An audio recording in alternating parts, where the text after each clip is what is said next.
I am used to making travel plans. So I researched the hotels and tourist spots on the internet and made reservations. However, the night before we were to leave, my husband said to me, "Oh, yeah. Mom is coming with us on this trip. Okay." I was surprised at the suddenness of the matter. What?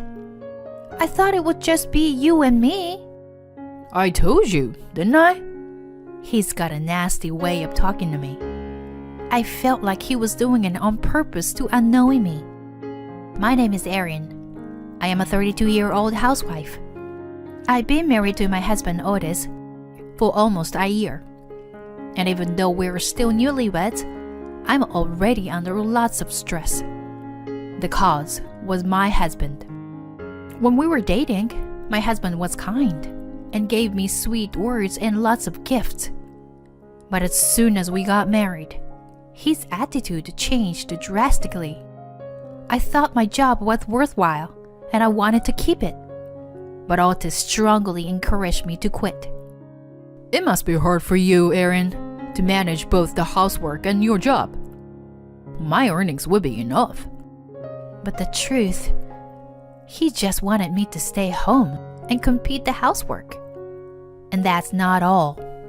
He would give me detailed comments about my cleaning and cooking. It was as if he was coaching me in some kind of sport. I am exhausted by his attitude every day. If I try to talk back to him, he gets very grumpy. Just looking at his face depresses me. His stories are long and he is very persistent. So recently, I have decided not to say anything to him anymore. I often sigh loudly when he is not around. Not only that, but he has become more and more restrictive with me. I need his permission to go out with friends. When I was single, I used to meet up with friends and colleagues several times a month.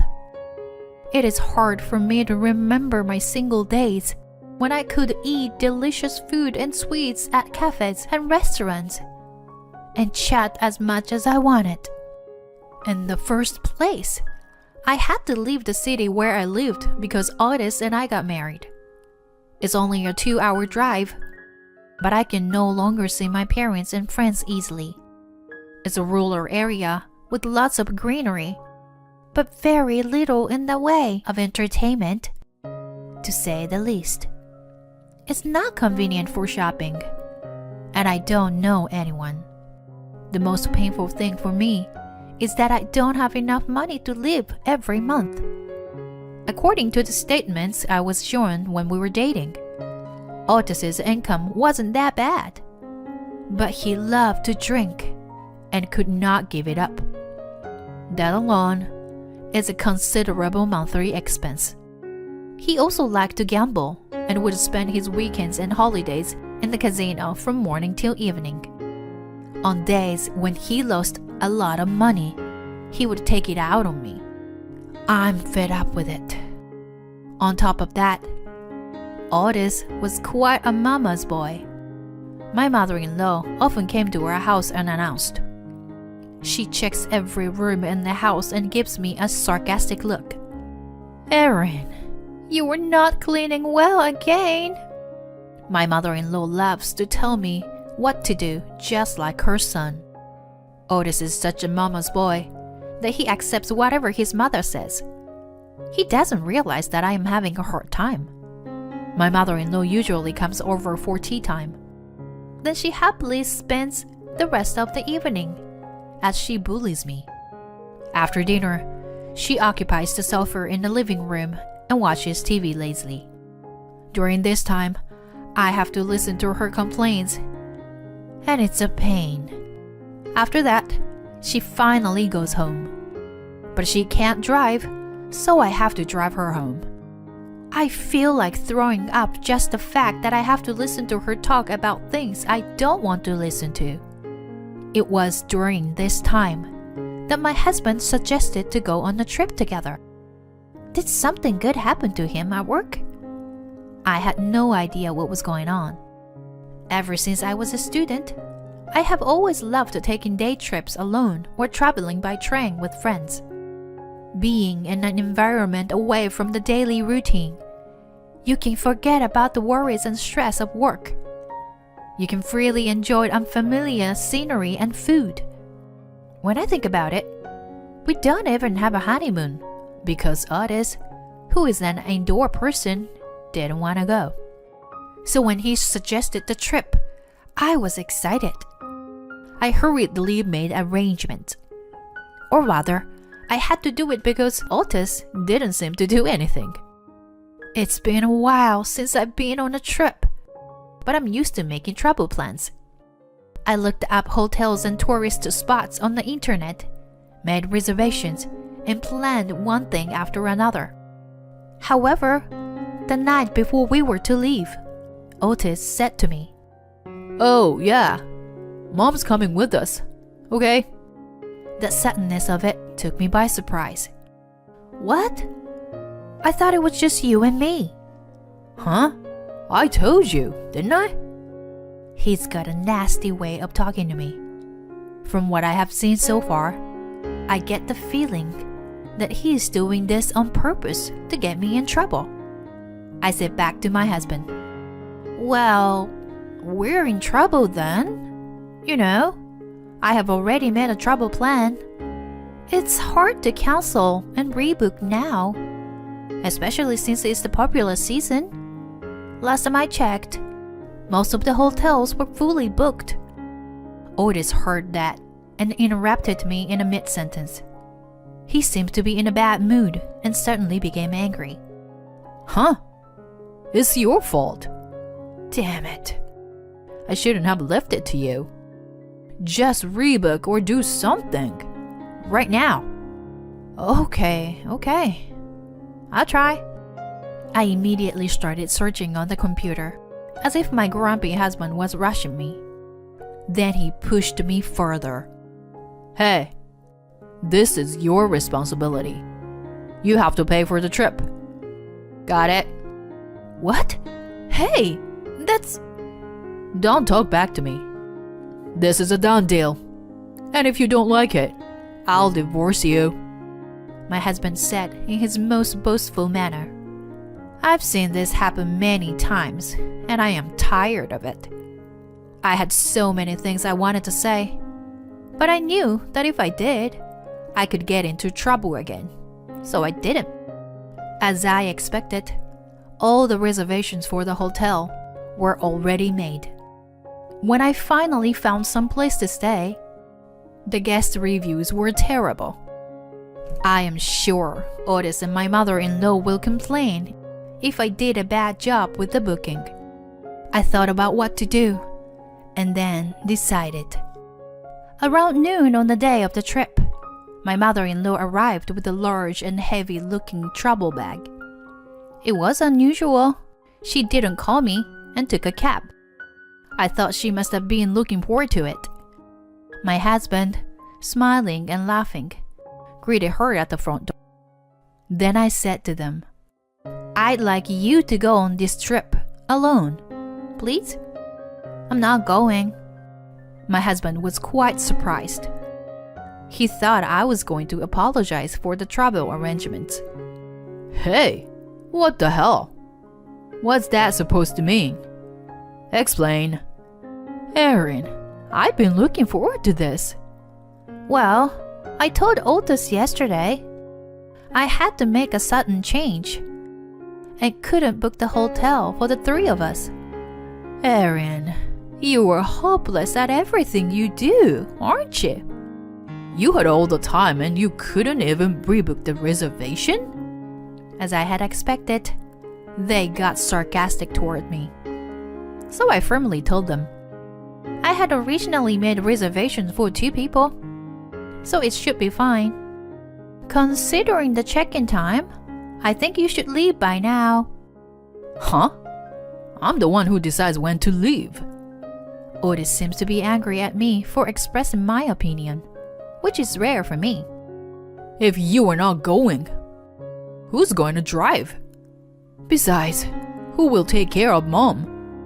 He's right. I need a lot of help, you know. I'm really tired of the attitude of these two. I guess they think I'm nothing more than a convenient housekeeper. I took a deep breath and cut them off. Otis, you can drive. Besides, I don't have a mother-in-law to take care of any longer. Otis looked at me with a blank stare. My mother-in-law, who was standing next to him, rolled her eyes and looked as if she didn't understand. They both looked dumbfounded, so I continued. To tell you the truth, our divorce has already been in process. What? Divorce? Otis was shocked and was at loss for words. But after a while, he stared at me. What? After your mistake in arranging this trip, you're lying to me? What the hell are you thinking? I kind of knew it, but you really are an idiot. Hearing that, my mother-in-law continues. Yes, a divorce? Quit the joke, Erin. My mother-in-law said with a slightly pale face. I'm sorry, but it's true. I said that clearly. In fact, Otis had threatened me with divorce many times. When he didn't like something stupid, he did. He seemed to have forgotten all about it, though. The other day, he wanted to threaten me so badly. He even filed for divorce. But I've done the paperwork too. So the divorce will be final soon. My husband's foolish plan to manipulate me has failed. He thought there was no way I could divorce him. I guess he didn't think I was capable of such a drastic thing as divorce, or even the idea of divorce. After a while, my mother-in-law said, Otis, let's leave her alone and go on our own. My mother-in-law is a sucker for luxury and fun, so I knew this would happen. And Otis seemed to agree with her. Yeah, you're right. Let's leave this idiot alone and go on the trip. Just you and me, Mom. She'll pay for everything anyway. So, let's enjoy it to the fullest. Maybe it was because he didn't have much time. Or maybe it was because he was in front of his mother. But Otis didn't show his usual overbearing attitude. Then both got into the car and drove off. I, on the other hand, was relieved. That evening, my phone started getting calls from Otis and my mother-in-law. I ignored them for a while, but they were too noisy, so I set my phone in silent. I was just busy packing up my things. When I finished packing everything, I left the house with one suitcase and my purse. It was a house I lived in, but to be honest, I don't have a single good memory of it. I felt refreshed when I stepped out of the house. The destination was my hometown. I'm going to stay with my best friend Gabby for a while. Gabby welcomed me with open arms. We cooked together and talked like we used to, and I felt very relaxed. On the other hand, Otis and his mother had a bad time on their trip. The staff at the hotel was very rude, and Otis seemed to have lost his temper. The room had a small old bathtub with a musty smell, and the water pressure in the shower was too weak. My mother-in-law, who loves spas and is very particular about what she does, was very dissatisfied with this. Dinner was not included. Otis took a wrong turn and arrived late, so all the restaurants were closed. So they had no choice but to buy food from the vending machines. The next morning, my mother-in-law was excited about the buffet, but she was disappointed to find that it was just frozen food quality. They had a lot of bad-mouthing each other at the hotel, and there was a lot of fighting. On the way back, my husband hit the car in front of him because he was looking aside while driving. Although they were not seriously injured, both of them got whiplash. In addition, When the other man yelled at Otis, Otis lost his temper and retorted in his usual tone. This led to a lawyer's case. The other man's car was a brand new car and very shiny. And because it was a rare car model, he was going to have to pay a lot of money. I had no idea that a car accident would happen. But the hotel that I had rearranged without telling the two of them was... Yes, I deliberately chose a place that seemed to be of poor quality based on the reviews. By the way, the first room I booked was a luxury room with a jacuzzi with a night view. I wanted to beat them a little at the end of our relationship. I deserved it, considering the countless ways my husband and mother-in-law have treated me. They called me on my phone an unbelievable number of times when they found out I wasn't home. I had no choice but to answer my husband's call. Otis seemed to be very angry about the hotel. Whoa, was it really that old? And with such bad service? I didn't see anything wrong when I made a reservation.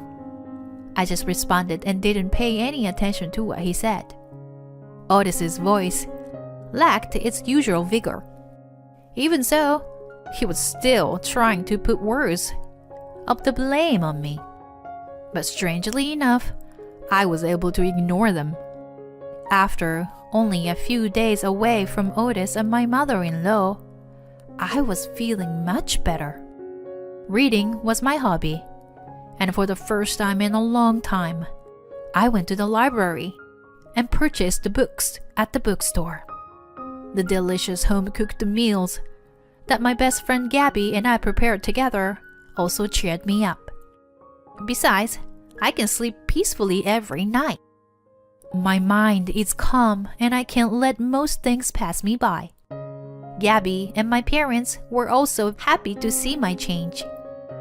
As planned, I asked the Otis to pay me for all the horrible things he had said and done to me over the years.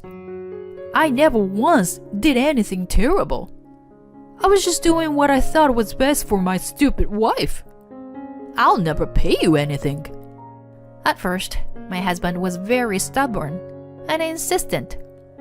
To my surprise, he even wanted to marry me again. Well, not exactly.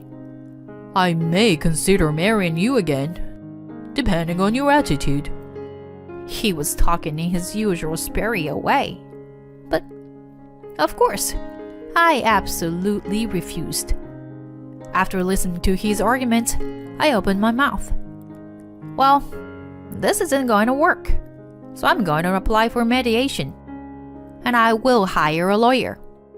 As soon as I said that, my husband became quiet, and he showed some reluctance to comply with my request.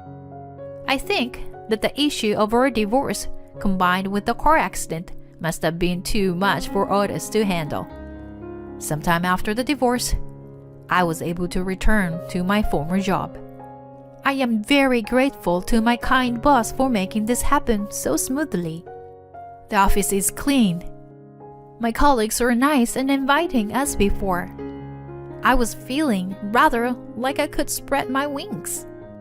After a while, I found a nice apartment near the office and started living on my own. I told my best friend Gabby my gratitude, and then I would see her whenever I wanted to, and she was happy to send me off. Time flies. Recently, my boss and friends who knew my situation approached me about a blind date, which I appreciate, but I am busy with work right now. Although the memories have faded, I still sometimes remember the painful days with my ex-husband and mother-in-law. So I am thinking that until I can get my feelings in order, I am not to fall in love or get married for the time being. However, I have decided that I will not give up and will not forget to improve myself until I meet a wonderful match someday. Thank you for watching to the end. Please subscribe to our channel if you like. See you in the next video.